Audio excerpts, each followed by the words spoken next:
Hari ini saya akan merekomendasikan sebuah drama thriller misteri yang pasti belum pernah kamu tonton. Dibintangi oleh Jamie Dornan yang dulu terkenal sebagai bos besar yang berkuasa. Tanpa banyak basa-basi, mari kita mulai. Di alam liar yang sepi, seorang pria bersenandung sambil mengemudi di jalan raya. Tiba-tiba terdengar suara gemuruh truk dari belakang. Pria itu melirik ke arah truk besar di belakangnya, segera mematikan musik dan menepi untuk memberi jalan. Mengira truk itu akan langsung menyalip. Namun, ternyata truk tersebut tetap membuntutinya dengan ketat. Bahkan terus-menerus membunyikan klakson dengan keras untuk menakut-nakuti pria itu. Entah road rage atau bukan, pria itu melihat persimpangan di depan lalu berbelok, namun truk besar itu ikut membelok. Tampaknya niatnya memang buruk. Belum sempat bereaksi, truk itu tiba-tiba melaju kencang dan menabraknya. Benturan keras itu membuatnya merasa ada yang tidak beres. Dia banting setir keluar jalan raya. Dikira lawan menyerah, tapi ternyata tidak. Terjadilah aksi kejar-kejaran. Lawan berniat mencelakainya, ia pun harus bertahan. Andalkan kelincahan mobilnya, ia pancing truk itu ke pepohonan lalu kabur. Begitu dia kembali ke jalan raya, akhirnya dia bisa bernapas lega. Meskipun pria itu tidak mengerti alasannya, ia merasa kejadian tadi cukup menegangkan.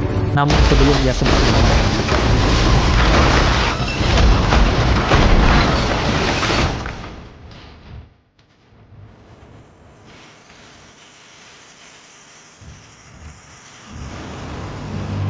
ketika pria itu terbangun dalam keadaan linglung, ia sudah terbaring di ranjang rumah sakit. Agen Helen masuk ke ruangan untuk menanyakan kecelakaan itu. Tapi si pria lupa segalanya, bahkan namanya sendiri. Sepertinya ia amnesia sementara akibat benturan. Sebagai magang pemula, Helen bertanya namun tak ada jawaban. Ia merasa canggung dan bingung menulis apa, hingga pulpennya terlempar karena gugup. Saat itu, dokter membawakan pakaian pria itu. Helen mengatakan bahwa polisi sudah menyelidiki informasi tentang mobil tersebut. Mobil itu terdaftar atas nama seseorang bernama Smith, jadi mungkin saja pria itu adalah Smith. Pria itu tak menjawab, malah mengeluarkan kertas kecil dari sakunya berisi catatan janji. Karena lupa lokasinya, ia bertanya pada Helen. Helen menjelaskan tempat itu di kota kecil 5 km dari sini, dan menawarkan bantuan pengecekan. Pria itu menyadari kegugupan Helen. Sebagai agen magang, menghadapi orang tanpa identitas terlacak tentu membuatnya gugup. Jika orang ini berbahaya, pemula sepertinya bisa jadi korban. Pria itu bilang mau cek dulu, dan jika ada masalah, baru dibahas besok. Keesokan paginya, pria itu mengikuti informasi di kertas kecil, naik bus menuju tempat yang disebut Gunung Api.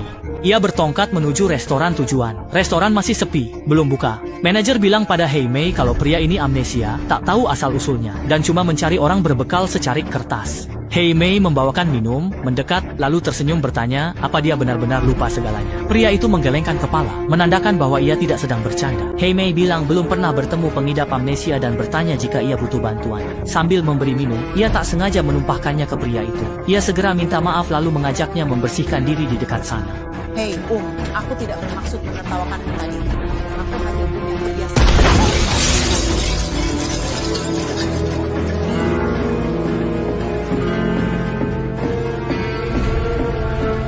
Melihat kejadian yang begitu menegangkan, Hei Mei segera memanggil manajer toko. Untungnya, ia mendapat jawaban dari pihak tersebut. Polisi segera menutup restoran itu. Wanita di sampingnya berkata, sepertinya ada yang menargetkanmu dan ingin membunuhmu. Pria itu menatap puing ledakan lalu bergumam, siapa yang ingin membunuhku?